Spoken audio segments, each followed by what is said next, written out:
All right. So we've been talking about this for a minute, but I finally have Cooper Rychek here from Scoops Excavating. Cooper's one of the young bucks in the industry. Yes, sir. Uh, but it's 2020 No, 22, yeah.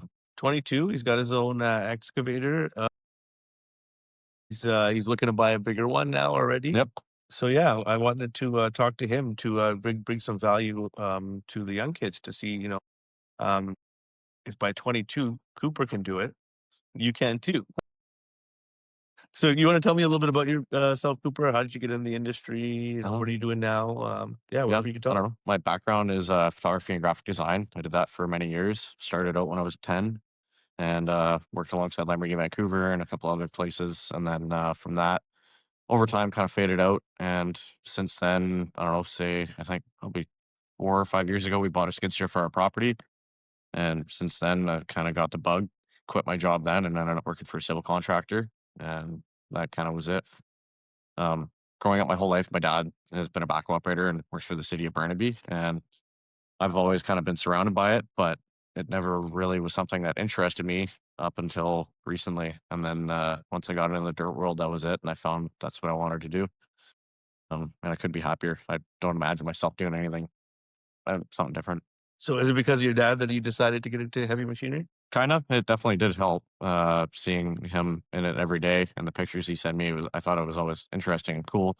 But once I really started doing it myself, that's when I got the full grasp of it and started really enjoying it and understanding everything around it is what made it all kind of jump out at me. So I see you like now you're like subbing for a few guys and doing different things, but where did you actually start in the industry? Start like for myself, or Yeah, I like actually working in the industry. I know you know a lot of guys will grow up yeah, with dad, running yeah. machines or helping him on the job, but you getting into the business yourself, where did you start that? So I quit my job that I was doing at a graphic design shop and ended up leaving there and started working for a civil contractor just as a laborer. And right then and there, I kind of knew that I wanted to end up being an operator and eventually doing my own thing and being owner operator. And that was realistically the end goal. And I worked there for, I believe, about 7 months and then had a bit of a hiatus just because of some things going on with the company and ended up finding another company called Radius Excavation, which Mhm. I've ended up making friends with Casey, the owner, and I'm thankful for him giving me a shot at the time. And that's really got me interested into it more. And seeing how fast he was growing, I was like, I can definitely do this. And seeing himself only being 32 and how well he's doing himself, I was like, fuck it. Mhm. So, Well, good for Casey, and shout out to Casey at Radius Excavation. I was just actually going to the airport to Hawaii with my family about 2 weeks ago, 3 weeks ago, and I saw his machines doing a job out yep, there. And I messaged you actually. I said, yeah, I see him, and man, yep, for his age, 32. How many? He's got quite a few pieces of yep, machinery. yeah. I believe he's around 8 pieces a gear now. So, I love uh, to see that. I love uh, to see the young guys, early 20s, early 30s, really putting themselves out there, bidding on jobs, buying equipment, getting in the dirt, as so to speak. But yeah, that's awesome. So you're doing a lot of work with him now, right? yep. So I ended up, I'd say it was probably around 7 months ago. Well, I bought my machine originally back in February of this year. What did you buy? I bought a 24 Cat through a 3.5. Been one of my best decisions. I absolutely love it for whether I'm using it around my house, moving motors, picking up vehicles, dragging stuff around to when I'm out on a job, digging with it, and realistically doing everything in the dirt world. But yeah, I bought that and ended up at that point kind of started going into the sense of being a subcontractor for KC. And then we were working alongside each other for a little bit. I went off, worked for someone else, and actually ended up working alongside with my old man in Burnaby for a bit. And then recently, I'd say with around the last 3, 4 months, I just said screw it, and that was it. I ended up quitting my job full time, and now solely I work for myself. And I've got my business partner Ben Holmes. He owns Ben Holmes Construction, and he's as well the same age as me. Mhm. And we've just been partnering up, and now trying to kick ass and make a name for ourselves. That's awesome. Just to kind of give some insight to the kids that are looking to buy machinery, Yeah, especially, you bought a 2024 yeah, in 24, yeah. so I'm sure it was brand new. How did you do that? Were you able to establish your credit to get the financing, or did you buy cash? I wish I could have bought cash. Definitely wish I could have. For the but- price of a new 303.5 these days, I Yeah. don't think anybody can buy Yeah. that. I mean, it was for 100, nearly 120 grand. It was definitely, Well, okay. definitely just biting the bullet. But I financed that machine. Mhm. And luckily I had my old man help co-sign on me. I didn't have to put in. So man, I want but- people to know, like, hey, yeah. it might be at the time when you're still early Oh, and you're, big time. Yeah. and to get $120,000, $130,000 loan at your age is Yeah. super, super difficult, right? Yeah. You would have been having to establish your credit at probably like 17, Yeah. maybe own a house already Look, I even wish at that point I could have done that. So before they even entertain giving you a loan. yeah. right? So So don't feel bad about that. oh yeah, no, definitely having my dad Sterling help me with co-signing on the loan helped a lot. But that's good for so, kids to know. Like, yeah. hey, if you have that issue, go try to find a cosigner. Yep. If you want to get in the door and go that route, right? Yeah. But like for me, I wouldn't recommend anyone, especially even younger, just buying a piece of gear and saying I can do this. I definitely recommend working for someone for at least a few years, learning everything around just such like being a laborer, work as an operator. If you can get some foreman experience, that's what I would definitely totally suggest. But Mhm. there's people that have just jumped right into it and it's worked out for some of them, but others I know it's also you end up losing a lot of money. But it's whether you just want to take the risk. But I certainly stand by saying work as a laborer for someone and grow and learn everything in the ground and go from there. Yeah, so we had Kenny Clark from the island on here. I did a couple episodes with him, and Mhm. he's really big on the union. Yep. What do you recommend for kids to go either going and getting experience just from like, a regular owner operator Yeah. or from going to a union outfit Yep. to getting the experience? I know over here, even too, the unions have really good schools and Yep. they're well funded. So what advice would you give for that? I know you didn't take that Yeah. out, but would you tell other people to change your mind? I personally am happy the way I went with it. I wouldn't suggest either paying for the schooling. Like you have It's not cheap now too. It's about 30,000, I think, Yeah. here. Yeah, And exactly. I think the other school actually shut down. So I don't know. Right? It's been a while since I looked at it, but yeah. we get a lot of messages on our Fully Equipped Instagram for people looking for training. Yep. There's a lot of Oh, demand definitely. for it. Yeah. And even too, just on some of the online forums that I'm in on Facebook for operators and stuff, everyone's always asking how to get into the trade.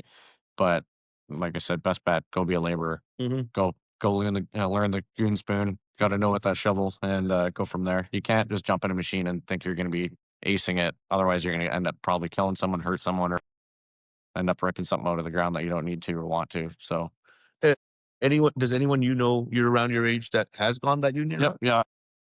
I've known a few friends that have either gotten the ticket for paying for the schooling or even going to 115 and doing the operating engineers schooling. And it's worked out for them, certainly has. And they went with the route of not starting on the ground. Personally, like I said, that's not the way I would have done it. I'd Mhm. much rather learn because it took them a little longer to grasp everything than it took me. I think that can go both ways. Like, Yeah, I know it one of my definitely can. friends, Mitch, he did the whole schooling years ago, and man, he can shave your beard with an excavator. That guy, he's one of the best operators I know.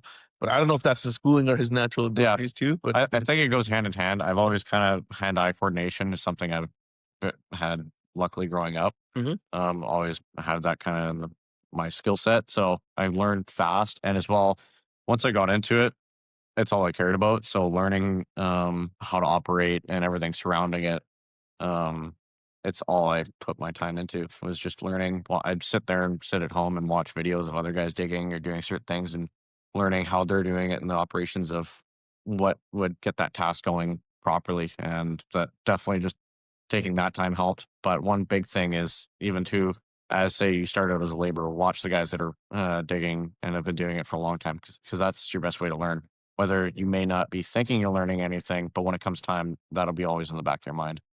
yeah, you mentioned about watching videos, and now, obviously we're doing this podcast and we're on social media. What kind of advice do you give to the younger generation about using, like, I know your background is actually photography and probably videography as well. And I'm sure you know how to edit and do all those kind of things. So, and you do have a social media presence, and I do notice the artistic content that you do put with the pictures and everything else. So what advice would you give to the young kids of taking advantage of that if if they're able to, or, in general, what would you tell them about using social media for? Social media is a big thing nowadays, obviously. I mean, right as assistants, we're filming something for social media. But just paying attention to what's out there, paying attention to what people are doing, what's making people grow. And I don't know. Do you think that Yeah, people throw garner blank, business but based on their social media presence? yes and no. I think a lot of companies, they don't really care whether you have a social media presence, but also that can go hand in hand. I think it's more of a less of 50-50 now, Okay. because I think the older generation, some of it is fading out as far as them caring for social media versus the others that are pushing it very hard. Like for instance, there's Don Man Excavating on the island. They're pushing their social media very hard, Yeah. as well as another big one that a lot of people know is Ken White Construction Oh, over in yeah. Ontario, Yeah. and their big thing is social media, and it's made them as well grow their name, and it's extreme like helped them out big time. For sure. So And I think that in the dirt industry in general, that everyone shies away from social media because we're like, macho men. Right?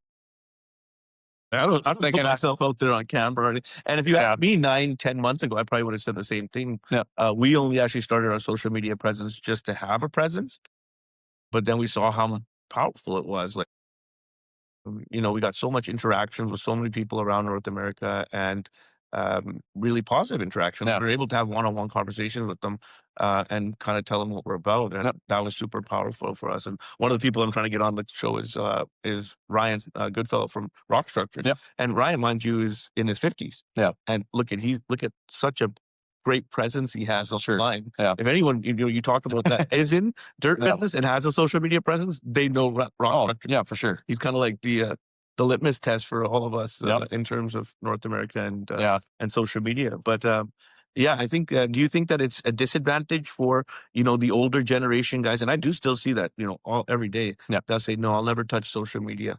Um, it can't like it's a blessing in disguise because there's a lot of guys, and even outfits that I've previously worked for Mhm. that they just go based off of word of mouth, and it's working really well for them. And then two, you have on the other hand, a lot of companies that are just pushing strictly social media, and it's obviously helping with you guys, Mhm. for instance, and even for myself, it's definitely helping getting my name out there and working with other companies. Um, I think it's always going to be there, of even just basing off of word of mouth, and most companies will probably just stick with that. But then also too, there's many others that are just getting involved with social media and using that to push them. I don't really see it being a disadvantage or an advantage. I think it's a level playing field. It's just whether which way you want to go. Gotcha. What about costing your jobs as a young contractor? I know that that's where it can really make or break people. Oh, it is for sure. And not being able to. That's kind of what we want to do with this Yeah, podcast, is bring that, not just the costing aspect, but like the real financial, not the costing of a job. Like, hey, this is how much I'm paying on two yeah, by fours. This is how much I'm paying hourly. But the back end of costing yeah, of my overall picture. How much am I paying my employees? yeah. Am I may be going by job, but like, what are the other costs? My trucking costs, Hmm. my dumping costs, all that kind of stuff. Yeah. How is it all playing for me to be profitable? Right. Yeah, it's a big learning curve. I'm definitely learning a lot. Luckily, right now and where I'm at, I haven't lost any money. I've That's been good. kind of smart with that. I know that's definitely going to happen soon, where there will be a job that I get screwed over on, and that's part of doing business. You have to be ready to fail, and if you're not willing to lose money, you're not really going to go far. You have to be ready to bite that bullet, as much as it sucks. Um, yeah, definitely also even too, just having, like I said, my friend Ben, um, we go back and forth all the time, and as well even and many of other my friends who have excavation companies that are similar age, such as my friend Eddie from Eagle Eye Excavation. We all kind of banter back and forth and figure out what's costing like how much everything costs for our daily use, our hourly, like trying to break it down and just help each other, because that's the only way you're going to learn. So comparing notes, really, Yeah, yeah. yeah. So that's a great idea. Comparing notes with other guys Don't be like I'm just saying, don't be afraid to ask for other help. companies. Yeah, don't be afraid to ask for I help. think that's another thing that's a little bit beneath a lot of us in the dirt people, is asking for help. Yeah, Something we don't do, right? We'll yeah. figure it out. Don't Oh, worry for about it. sure. Leave me And alone. especially even to some of the older crowd that have been doing this for, say, the last 30, 40, 50 years. A lot of them, I can see why it's scary to ask, because they like to stick with them and they don't really care what, I mean, I guess, don't really care to help anyone else out. Yeah. So you just 100 kind of have to pay attention and see who is like minded and go from there, and really just don't be afraid to ask. And either you're going to get yay or nay, right? Worst they do can say is no. do you say no to a lot of jobs? I haven't recently, but there has definitely been a few that I'm like, I just don't want to do it flat out. how do you find things now navigating it? You guys, man, you're young, so you guys haven't seen like, a lot of major economic events. Yeah. Like you probably wouldn't remember too much of the 2008 recession because Yeah. it went to hurt your pocket. Yeah, You exactly. probably Yeah. you're not paying attention to Yeah. it. But now with what's going on, what do you see, and what advice can you give to kids to navigate this current situation where there isn't a lot of work, Yeah. especially in the smaller stuff Oh, for sure. that's tied to real estate? I guess realistically is just trying to make a name for yourself. That's about it. And that in the instances where the social media presence comes in handy. And if you can make a name for yourself, that's a big thing. And just getting even like what I've like to do is just take stickers and go slap them on street signs because people driving by every day, they're going to see that. Deck all your think vehicle up and I think that's one of yeah, the really cool, powerful things about social media is there's never been anything like that anybody, Yeah. they can go and showcase their talent. Yeah. Like you could be running an excavator, you can make some videos of it, and then now you can impress Yeah. some of the older guys Yep. without ever doing a job with them, Yeah. without, paying money to, put an ad on TV Yep. or something like that. So I think that is really powerful. And I really encourage kids to Oh, for use sure. that, Yeah. especially now. Like again, I'm a changed man. If you told me, a year ago again, I would be like, don't waste your time on that Yeah. stuff. And again, I used to waste a lot of time on my Google ads and Yeah. SEO campaigns and all that. And I don't spend $1 on that anymore Yeah, because I exactly. don't see any value of it. Yeah. I get Yeah. nothing out of it. I've even had other friends that have put money into doing the SEO stuff and Mhm. they've never gotten anything back out of it. But just pushing themselves, that's where it matters. And just not being afraid to go meet someone and talk to them. That's really where that Yeah. comes down hand in hand. But if you can do that and not be afraid, then you're okay to put something on social media, right? Yeah, exactly. And even too, for me, like when I was just messing around, I'd always just get a suction cup mount, throw it in behind on my back window. And as I'm digging, I'd Take a video. Yeah, take a video. And There's so many cool things. Like I'm shooting right now on a DJI Pocket 3, Yeah. which really is super handy. Like for me, I don't have a lot of experience, and I can just pull it out and Yeah, make make videos, something edit happen. it really quickly. And Yeah. I do recommend not just using your phone. Yeah. Right. Even if you get like a gimbal, like the gimbal, Yep. just so people don't know, is it's like that little steady cam thing that can connect to your phone, and then you kind of use it in more of a theatrical fashion, Yep. for lack of Yeah. for me not being a movie guy. Yeah, exactly. But yeah, I think that those kind of even those little small little gadgets and stuff, they help in Oh, everything helps. showcasing your talent. But Right? I mean, realistically, even too, like even with my background in photography, my big thing is having a camera and always using a DSLR. Mhm. And I still to this day will use my camera over my phone. But there's instances where I just use my phone because it's all I have on me, and that's their best bet. For sure. So, And the phone cameras now are yeah, very, you're right now filming on your iPhone, right? yeah, I'm just on my 16 Pro Max and it's doing just fine. So, Yeah. Between the two, we didn't spend much money. yeah, exactly. So making do with what we got, right? 100%. That's So, what we do. yeah. On to our next is kind of what I want to talk about was the toughest challenges. Like tell the people, the younger generation, what's the toughest moments you've gone through, only being 22, but still having years in the industry. What was the toughest times you went through that maybe made you second guess your decision? I guess kind of going back on how the market is and with how everything's kind of slowing down. And when I was originally looking for work after the first contractor, that one didn't work out. There was like a 5-6 month hiatus where I was looking for work and no one was hiring, and it was Mhm. only keeping their guys busy. But it was just cold calling and trying to find work. That was probably the most stressful point in this, I guess, whole industry world, whatever you want to, I guess, call it. Mhm. Yeah, it was just, I guess, persistence is really what helped though, and just trying to push myself and make something happen. And sometimes that's what you got to do. So most companies, if they don't see who you are, know who you are, they're not going to give a shit. Mhm. They don't want to hire you. So, don't be afraid to just put yourself out there. Actually, I wanted to touch on something that's a little bit off topic, but something me and you talk about is running tilt rotators. Yes. What do you think for the younger generation? Because we talk about this all the time. Europe adopting it so for so long, 20 Yeah. years now. We like using them. Oh, big time. What do you tell the younger generation about that? Should you learn or not? Oh, I think 100% learned. I'm all for them. There's everyday tasks that I do that I wish I had it, and it would make my life way easier. I find that people want to in North America because look at the guys that have the big social media presence. Yeah. All of them seem to be running tilt rotators. Yeah. So it seems to be what people want to Mhm. see. Yeah. But it's kind of like it's like a Lamborghini or a Ferrari. It's just everybody wants one, but it's just so damn expensive. Yeah. I mean, So the conversation ends there. Right? and that's now with you guys coming in play and putting your systems out there. It's definitely changing things, and I think it's an amazing thing for what's going on, and it's now kind of broadening who can purchase one of these systems. And I can't wait till I do the same and install one on my Mini, and even to the next purchase. So I think everyone needs to learn one. Once you try one, you won't want to go back. Well, that's why, you know me, I always I love that space. Yeah. But we're trying to make it even more affordable. So like that's Yeah. why I'm offering it in so many different levels. Whereas you have the full tilt rotator system, you have the tilt rotating bucket, and then now we're making something that's a little cooler option Okay. and a lot more affordable. Yeah. Because I believe in it so strongly. So I'm like, Yeah. hey, make it for every price level, Yeah. including the lowest of the low price level, but again without sacrificing quality. Yeah. Because of how efficient it can be. So Oh, like big me time. now as a developer, like I have 20 duplexes I'm building in West Kelowna.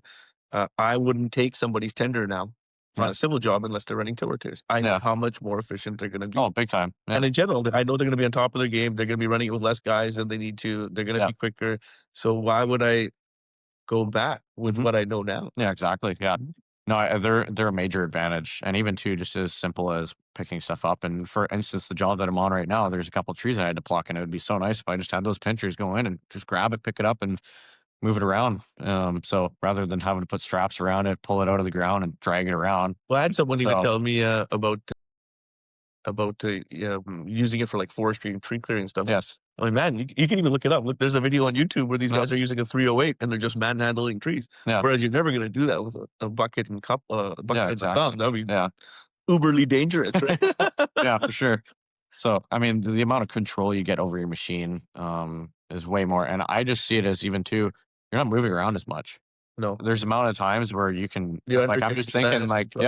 yeah, I could just sit here and dig this out without having to move around, and it'd be so nice. But no, you just spinning around, moving yourself, trying to level yourself out. Say you have a blade on your machine or throwing material around just to level yourself out or get the certain angle you need to cut that. You'd save so much time and so much hassle with just having a tilt rotating setup. Yeah, when we talk about tilt rotating setup, but there's the other aspect to that, which we don't see much, if anything, at all. Probably less than tilt rotators, and that's hydraulic quick connect couplers. Yeah. Right? And Yeah. that's a norm. So even if Yeah. you don't have a tilt rotator in Europe, you still got a hydraulic quick connect coupler to configure all your different attachments. Yeah. One thing that I think is very neat is even too, like the new Devlons and Doosands, they're Mhm. coming out factory with a hydraulic pin grabber, which is a big thing. Uh, it saves so much time with having to hop out of your machine or have, say, some So companies. I think even Hyundai's doing it. So it seems to be a Korean thing right Yes. now. But typically speaking, the OEMs, like when you see any of the units, so when they come out of the factory, and I've been to a lot of the factories for a lot of the Yeah. manufacturers, there's nothing. Yeah. Right? Yeah. And It's as is, and then the North American deal, well, except for Cat probably, but then a lot of the other brands, the North American dealers are responsible for that. So big time. they'll pick a brand to align with, and then they'll put the buckets, thumbs, cup, Yeah. whatever it may be for that area, and then Yeah, what they want. that's how it works. So you never Yeah. see it come, but that's how it should be. Like, Yeah. again, it's not difficult for the OEMs to do that. But I think it's something that they leave on the table for the dealer network Yep. for them to make additional money because maybe Mhm. they hose them on the On the on the actual machine, units. And yeah, "Here, yeah. I'll make your money here. So But I think it's a broken system. oh, definitely too. But I definitely like personally, I like pin grabbers. I don't like wedge style couplers. They come. I don't sell them. So Yeah. everyone asks this. Yeah. Honestly, wedge is only, first of all, it's majority a Canadian thing. And then it's out here in BC and Alberta, really. Yeah. Like, you see some in the Pacific Northwest, but everywhere else, and that's why I don't even stock them, is Yeah. because our customer base is so broad. But like, I just don't see the utility. Yeah, exactly. Let alone for the price. So Yeah. again, having a pin grabber, I find it's more secure, especially like the new sandwich style with the triple locks. Yeah, exactly. And again, you can turn your bucket around. That's a big thing. Even for instance, say CanCon, the owner Chris, whenever he specs out all his civil equipment, Mhm. everything, no thumb, but everything has a hydraulic pin grabber. So that way you can flip your bucket around. And I think it's 25 machines of his that he said has all hydraulic pin grabbers. Any of his demo units? But they're not cheap. Like, Yeah. Oh yeah, it's not cheap at all. I like how so- the funny thing we always see is like a lot of, again, you see the local manufacturers or whatever, they are importing them from overseas. Yeah. And overseas, doesn't matter what manufacturer you use, the whole cab install kit, including the valve, the cab switch, the piping, it comes with it. Yeah. But everywhere you go, they're like $2,500, $2,000 more Yeah. for that install kit. Yeah. Yeah, I don't understand it at all. So, but Broken everyone's, system, right? yeah, everyone's got to make money somehow though too. So, but just got to find the avenue that you're comfortable with, Mhm. for instance. So, Yeah. Well, I wanted to actually ask you about what's it? Yeah. So where do you want to go next with the business? I can. yeah. Where I want to go next is just grow. Like, ideally, I'd love to have just a couple crews of guys, like a civil crew and maybe a demo crew or a line clearing crew, being able just out and doing cool shit. That's about it. What about machinery wise? Machinery wise, I'd want to, like, as far as a civil crew, I'd really love, like, I'm personally a cat guy. I'm looking at purchasing a 315 and even through, will be through Raj at that point. And eventually in the future, I'd love to get like a 325 Mm-hmm. and then as well back. 325 is one of my favorite. Yeah. So, and as well just tobacco and keep that running. When I was working with City of Burnaby, that's the setup they were using. And it was stupid how efficient it was. And even too, backhoes are extremely underrated machines and something that more companies should be using. There's been so many times I've been on a job site where if we had a backhoe, it would save, say, maybe half hour a day of even just cleaning stuff up, moving pipe around and such. So, and it would eliminate even the odds of having to have a second or I guess a second or third machine at that point. So, You see, they're not as popular in Canada. yeah. But in the United States, very popular. Yep. And Even South America. yeah, but But even every city, but in Canada, the only places you do see them are with the cities. Yeah. For the most part. Oh, where they are popular, yeah. right? But you look in the European they're countries, versatile. yeah, exactly. But and now even too, you look in the European countries, they're all wheeled excavators or they have backhoes. Wind tilt rotators. Yeah. So over there, you just look at the efficiency is just incredible. And even too, there's a company down in the States that I can't remember off the top of my head. But Aaron Witt from BuildWitt had a very good video on them, and the owner flew over to Europe and followed another company around and completely sold off everything he had and started from scratch and started buying similar units of what they had Mhm. and certain knuckle styles and boom styles. And now he's running that whole area. So, Well, and running off of just European design and what's working for them. And it's working for him down in, I believe, in Utah. there's a lot of guys that'll say that, like, oh, that European stuff, it won't fly here. We have different this, that, and the other. But I'm a strong believer that Yeah. a lot of that stuff works. It works better than what we have. Oh, big time. I even use the analogy like this. This is your bucket and thumb. Yeah. So you prefer this or do you prefer this? Yeah. What do you think is more practical? Exactly. Yeah. Yeah. 100%. So, but yeah, I just want to grow. I mean, it's so far, it's not even my first year yet. But I've just been working alongside, like I said, my partner, Ben, and we're just trying to grow together. And he's doing more of the construction side of like carpentry and, concrete and all that such, but I'm doing the excavation work. But for me and myself, and even with him, we want to have just a nice civil crew and be able to go knock jobs out. And that's what we both enjoy is just doing pipe work. Yeah. So that's what we want to end up eventually doing and have a few machines and So specializing in there. Yeah. That's good. No. To not be as broad, specialize it. Yeah. You're probably going to get more pipe work in a downturn economy than For you sure. would in Yeah. residential Yeah, exactly. landscaping work Yeah. or any of that stuff. So Yeah, that's awesome. that's more needed than anything. You need to have pipe in the ground to, well, get all your utilities and, well, yeah, build a house, right? Connect your houses.